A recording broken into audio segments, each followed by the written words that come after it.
Hola, hoy me he despertado con la noticia de la alta tasa de abandono escolar que hay en España.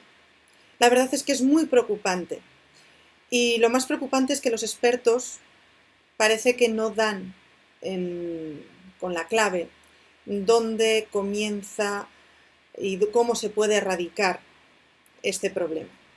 Bien, pienso que el problema está en cómo educamos nuestro cerebro. ¿Cómo formamos el mapa cerebral de nuestro pequeño? Y cuando digo pequeño, desde nuestro bebé, cuando nace. Cuando son pequeñitos, eh, algunos padres, algunas madres, los abuelos, bueno, pues era su época, pero ha pasado el tiempo y el problema es que se siguen viviendo las mismas, y escuchando sobre todo escuchando las mismas frases, que esas frases se introducen en el cerebro y son lapidarias. Cuando yo era pequeña, escuchaba eso de pórtate bien, sé buena, estudia, estate quieta, no tienes que mentir, tienes que ser educada, haz, tienes deberes y además una conducta de obediencia. A eso nos enseñaban. Pero es que llevo 20 años en el mundo de la pedagogía y en la escuela sigo escuchando lo mismo. Y no solamente a los abuelos, a las abuelas, sino a los padres. En ocasiones hay madres que dicen, ay, madre mía, pero si es que parezco mi madre hablando. Pues sí, sí, eres tu madre hablando. Y en vez de guiar el cerebro de tu hijo, lo estás programando. Y ahí es donde fallan las cosas y empiezan los problemas. Que si programamos, un niño cuando nace libre, nace sin prejuicios. Somos nosotros con nuestra conducta y nuestras frases los que los vamos encaminando hacia un sitio u otro. Si queremos un niño con un cerebro sano, tenemos que darle las herramientas adecuadas para poder solventar los problemas. En cambio, si al niño lo programamos, simplemente le estamos dando órdenes. Por eso, que no os sorprenda cuando un niño os dice, pero mamá, pero papá, si yo he estudiado, pero es que me quedo en blanco en el examen. Claro que el niño ha estudiado. No lo pongáis en duda. Claro, lo fácil es que mi hijo, ay, tiene cada problema, tiene muchos problemas. Y buscamos problemas a veces donde no lo hay. Y el problema está en nosotros de cómo le hemos hablado. Eres un vago, es que no estudias. No. El niño nace con un color de ojos que no puede cambiar, con un color de piel que por mucho sol que le dé o mucha sombra que le dé, no va a poder cambiarlo. El niño no es vago. El niño puede tener momentos que no trabaje tanto. ¿Veis la diferencia? En el que le digas, es que eres un vago, es que esta semana no has trabajado tanto. El eres implica ser, como si algo no se pudiese cambiar. No se puede cambiar el color de los ojos. Pero el estudiar más, el estudiar menos, el ser un vago, el ser un mentiroso, el ser, eso es cambiante. ¿Qué tenemos que hacer? Enseñarles las herramientas y en vez de darles tantas, porque cuando un niño llega al examen y se queda en blanco, no tiene las herramientas para salir de ahí. Démosle esas herramientas, padres, madres, y en el colegio, y en los conservatorios. Porque somos nosotros los que tenemos el deber, como pedagogos, como familia, como padres, el crear a esos niños y formar un mapa cerebral correcto.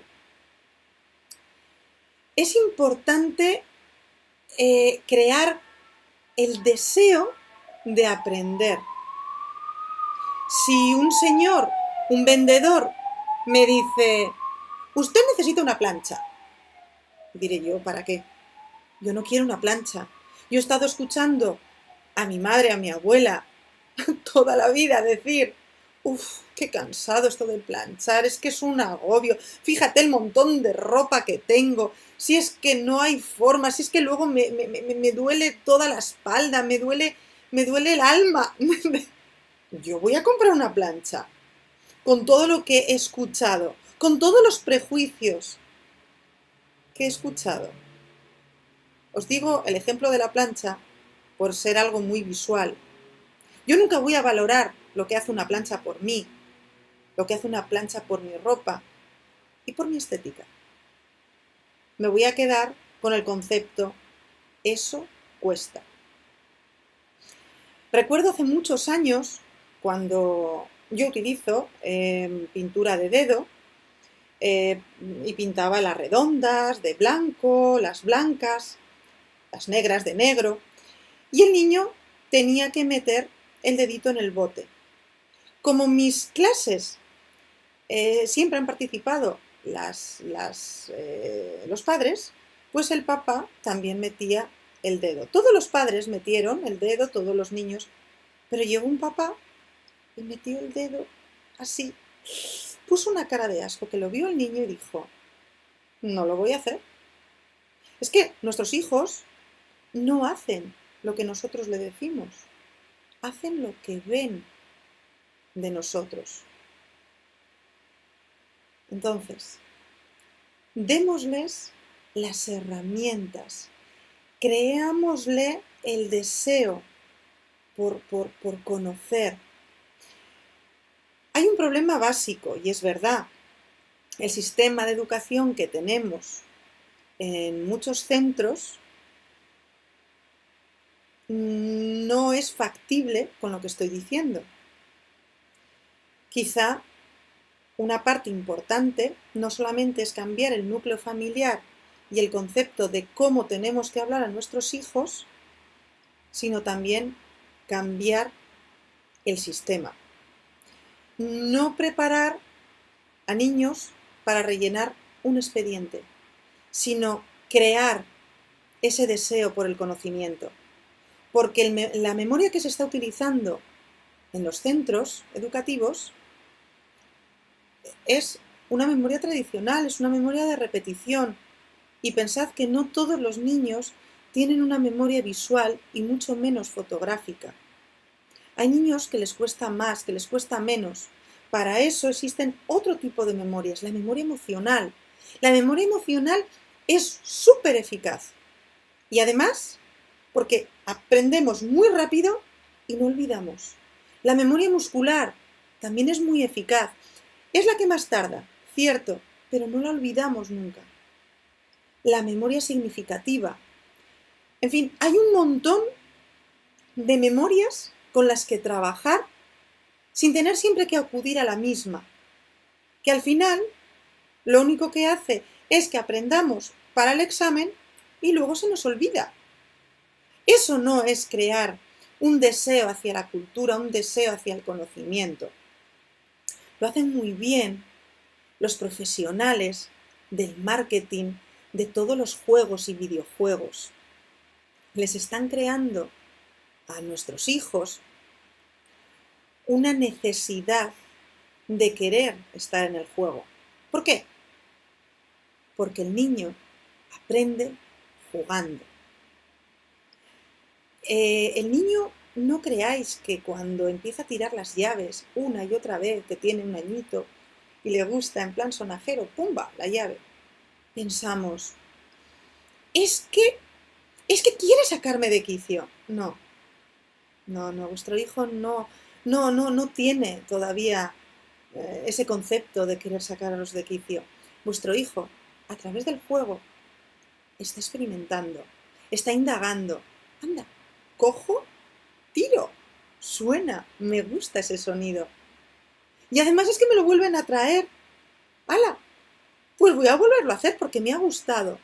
Y nosotros, como grandes desconocedores del cerebro de nuestro hijo, que en ocasiones somos, no sabemos que nuestro hijo, con 1 añito, con 2, utiliza su cerebro reptil, el más primitivo, el que solamente sabe de tengo hambre, tengo sueño, tengo sed, quiero y necesito.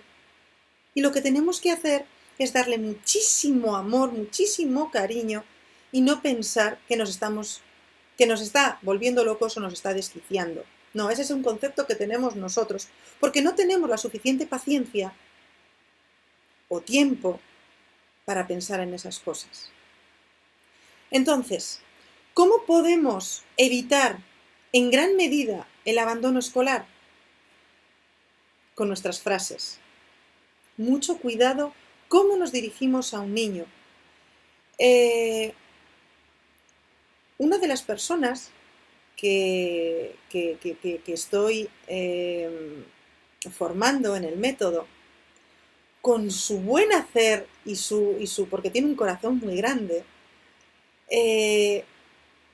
por motu propio, por el hecho de ayudarme, empezó a repartir las pinturas para que los pequeños pintasen un musicograma que iban a hacer. Les dio las pinturas incorrectas. No, con niños de 2 añitos no se pueden utilizar cierto tipo de pinturas. Tienen que ser concretas y de un tamaño concreto, de un grosor concreto, porque si no se pueden partir y eso les vamos a crear innecesariamente una situación de estrés que no tiene todavía la capacidad de comunicar su cerebro reptil con el cerebro emocional, por lo tanto no lo va a poder racionalizar con su cerebro racional, ¿no? Entonces le dije, mira, retira las pinturas porque no son esas. La pobrecita, con todo el apuro del mundo, las retiró corriendo. ¿Qué pasó? Que una de las pequeñas se puso a llorar. La pobre no supo qué pinturas utilizar, pero es que fue peor cuando se las quitó queriendo deshacer el entuerto, la lió más. Quiero decir con esto que a los niños hay que hablarles, hay que explicarles, porque sean niños no significa que sean tontos ni que no lleguen. Si nosotros sabemos que por el cerebro, que ellos utilizan el cerebro reptil, que tenemos que ayudarles a comunicar con su cerebro emocional, para que puedan comunicar con su cerebro racional, porque antes de los 3 años y hasta los 6 no lo van a poder hacer, hablemosles. Es la forma, o sea, comunicándonos con ellos es la forma que tenemos para que ellos aprendan a comunicar. Si ella hubiese cogido el tarrito y le hubiese dicho a cada niño, ¿por qué no perder el tiempo? Si no todo es técnica.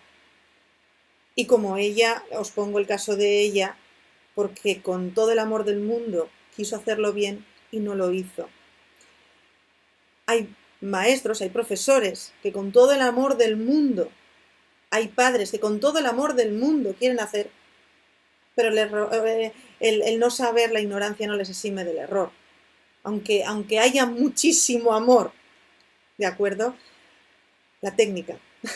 Entonces, si a ese pequeñito, a esa pequeñita, la hubiese dicho tan fácil como, mira cariño, te voy a cambiar el bote porque me he confundido y te voy a dar estos porque va a ser más fácil para ti y tú vas a pintar mucho con más facilidad y más cómodo. Le estamos dando explicaciones y razones al niño. No le damos un mandato. Él va a elegir al final.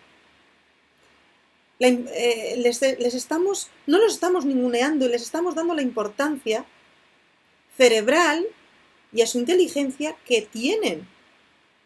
Les estamos ayudando a hacer la sinapsis cerebral.